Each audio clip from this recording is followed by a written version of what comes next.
Hello, hello. It's me, Arden Lee, and in today's video, I want to talk about the idea that you can't go on people's journeys for them. You can only be responsible for yourself. Before I get into that topic today, in case you don't know me already, I am Arden Lee, and I'm the creator of the Repatterning Project. And if you want to learn about that, you can go to the description box below where I have a link to a free guide on the repatterning modality. And I also have a link to a free Facebook group called the Repatterning Parlor, where we all gather with like-minded friends and individuals to hack our beliefs, create our realities from a place of empowerment, and generally improve our lives and get support for our paths of personal growth. So do come be friends with us, check it out. We like to have fun. So without further ado, what is this idea that we cannot go on people's personal growth journeys for them? And yet how often we try, right? Perhaps you have been in friendships or relationships before where you have been able to see for the people that you were with all the little details that they might need to change about their lives or their beliefs in order to feel better, in order to contribute to their healing in ways that would be productive and helpful to their growth, to their sustainability, and to their happiness. How often have you got into a relationship with someone that you thought you could love into wellness, that you could love into happiness? How often have you had friends where you wanted so badly to help them, to it's kind of like too, when we find that level of personal growth for ourselves, often our first reaction can be like we're like newly, we're like new converts. We want to like spread the good news. We want to go preach the gospel of happiness wherever we go. Like, hey, this is super easy. You can just do this. Come on. I've had so many people in my life where I've even said, like, hey, work with my healer. Work with my coach, or like, it's so easy. Here, I'll give you your first session for free if you just do it. I do work with a coach where she rewards me with a free session for every referral I make that ends up working with her more long term. So because she's so great, I often get that I often get that session back. But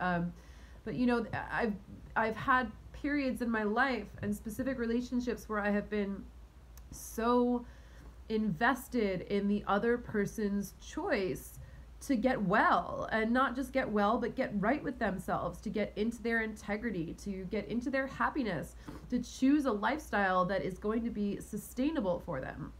How many relationships have I been in where I felt like I was pulling teeth, and I finally realized, it was several years ago, but I finally realized, I said to one of my best friends who was also a dating coach back at the time that I was also a dating coach, I said, I think I realized what one of my biggest problems in relationship is.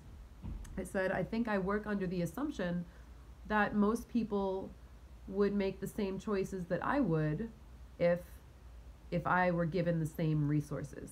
And I often thought that the problem with many people before was just that they didn't have the resources to to accomplish the things that they wanted to accomplish or whatever. But actually, wow, I've seen for myself now that there are people that I really cared about who have what looks like so much at their disposal, success and happiness that is just right there for them to take. And for whatever reason, they're not doing it. And I don't understand this, and the friend that I was speaking to was like, yeah, you're absolutely right. That is a sticking point of yours. And I'm glad that that you've realized that. You've had a lot of faith, he said, in people who did not necessarily warrant it, because you assume that they're going to do the same things that you would do if you yourself were in that situation. So it took me a while still to sort of get out of that belief and really allow people to make their own choices, and to prove to themselves that they were going to choose that on their own without my help. But even in the years after that, I still got into relationships with people where I was like, I was watching them. I was like cheerleading them. I was like, you're right at the edge of a huge breakthrough, and all you have to do is choose to go this way instead of going back to your old patterns again. And I've seen you make so much progress and so many strides and cutting away the things that aren't working for you anymore, and I'm here for you and I support you. And I would get so invested in whether they chose that or not. And I would also have friendships too, where, especially sometimes if there was someone who was a couple years younger than me, that maybe I saw my younger self in them, and I was like, wow, when I was in my 20s, my early to mid 20s or whatever, I wish I had someone like me to help me out and show me the way forward and show me how it was possible to get my anxiety under control, and to heal myself, and to heal my relationships, and call my power back, and really get my agency back. And I would get so invested in giving back to these people, or giving, actually, not even giving back, but I suppose giving back is a way of sort of paying it forward, of saying like, okay, if I've solved these problems so much for myself, then I want to be able to give that back to other people who are maybe in similar situations to the situation that I was in when I was younger. So I'm paying it forward. I'm just doing the right thing. And that can be lovely. That doesn't mean that you shouldn't help people. It doesn't mean that you shouldn't be caring or considerate or even generous.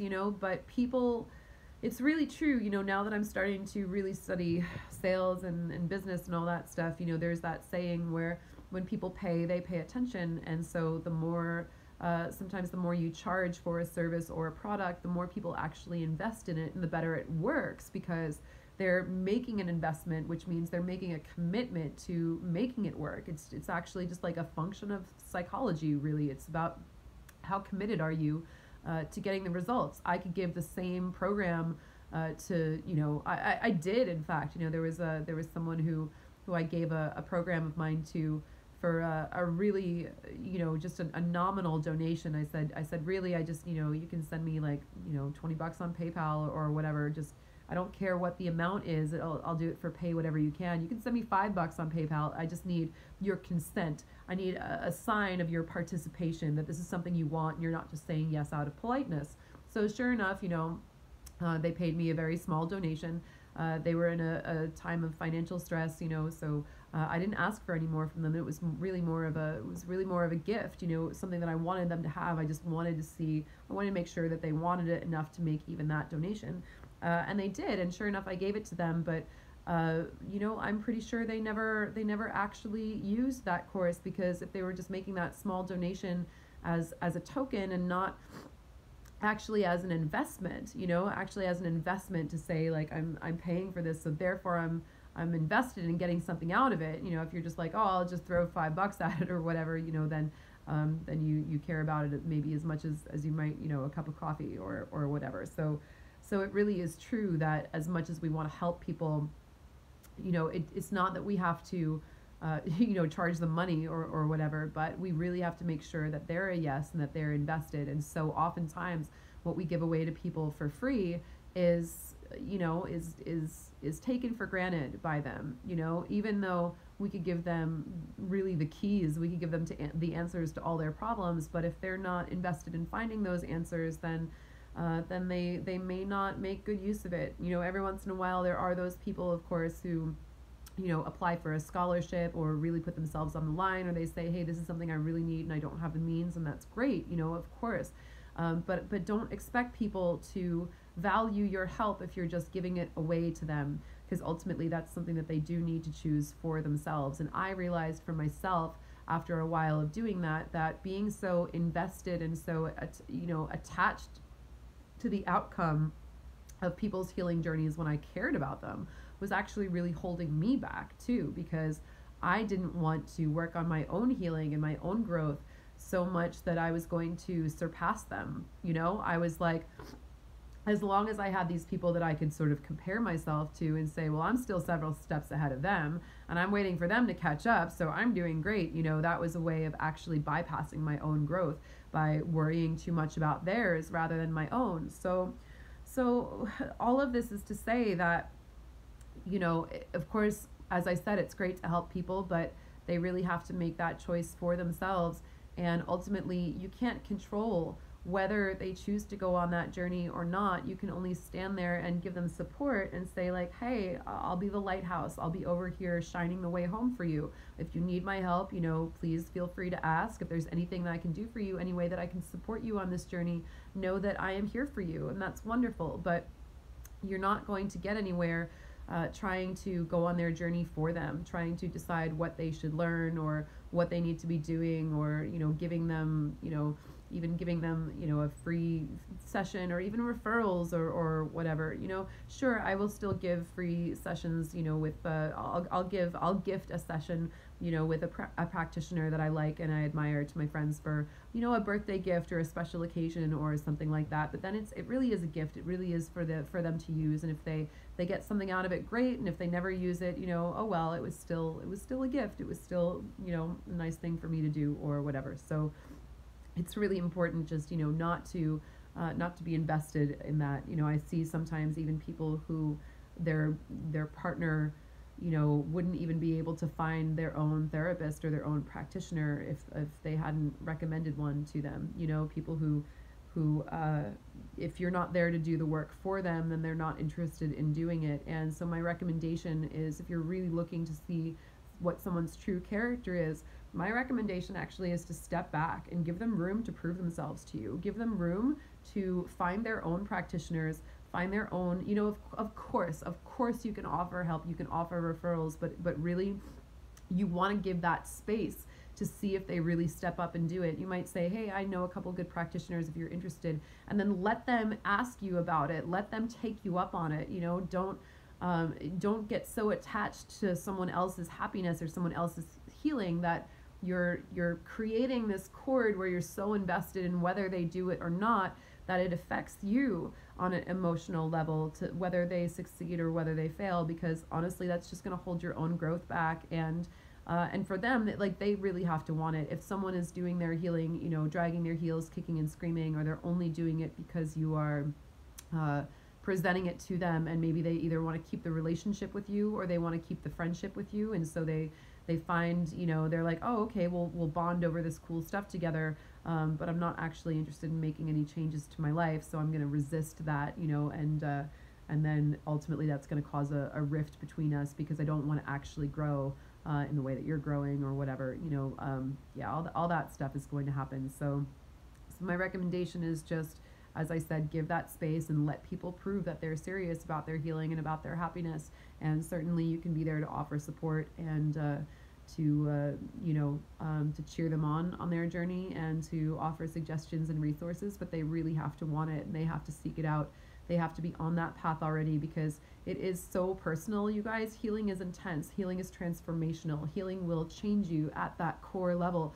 And for anyone, that's something that you have to sign up for yourself. You're not just going to go up, and it's kind of like, especially in ayahuasca, it's like one of those things where,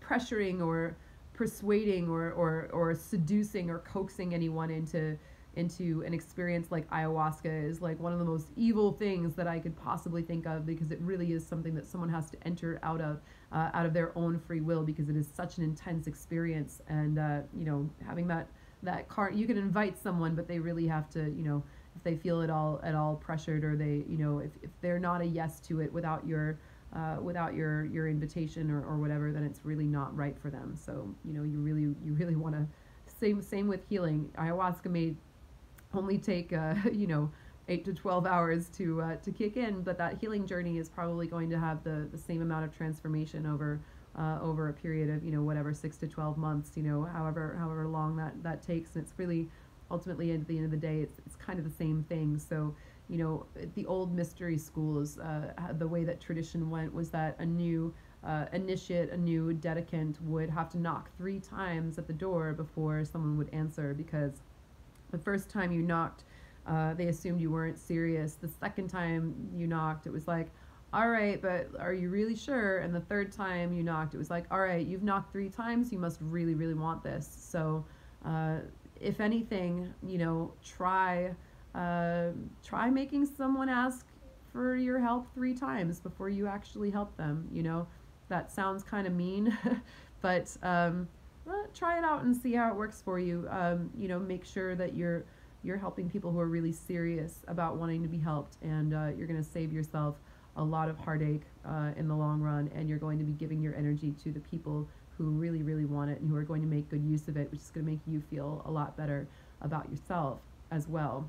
Because remember that giving in non-reciprocal relationships and friendships, and always being the one who has to lead or cajole the other person, is also a way of us avoiding our own spiritual growth, even as helpers or healers or generous people.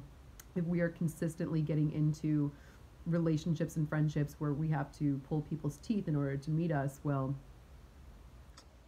how evolved are we really, right? So let that shit go, and let the people who are going to do the work, let them rise to the top, let them prove themselves to you. I hope you got something out of this, and I will see you next time.